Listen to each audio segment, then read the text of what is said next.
I am a lecturer in marine biology here in the School of Biological Sciences.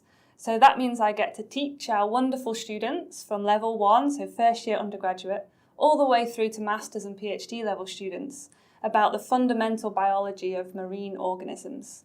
And at the same time, I run a research group. So my research group is focusing on marine organisms that have skeletons on the outside of their body. These are called exoskeletons. And we're trying to understand how these are made and how they evolved.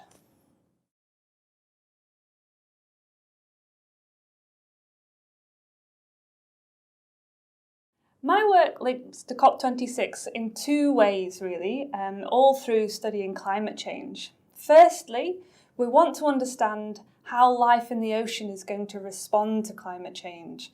So as more carbon dioxide is being emitted into the atmosphere, the world is getting warmer and our oceans are getting warmer.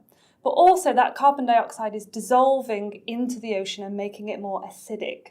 So we want to study what's going to happen in a warmer, more acidic ocean and try and predict and understand how climate change is going to affect marine organisms. And the second way, a second strand of my research, is starting to build on sustainable protein production for humans.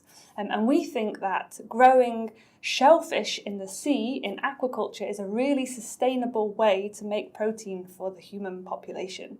And we're trying to come up with ways to make that more viable, more sustainable, and importantly, more robust to climate change as we go forward with the climate crisis.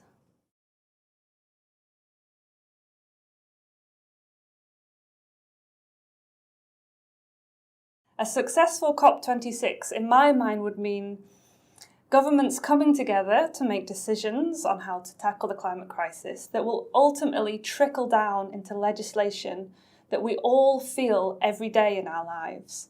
We know that if we're going to address this climate emergency, we all need to change our lives. Every single one of us, every day, our lives need to change.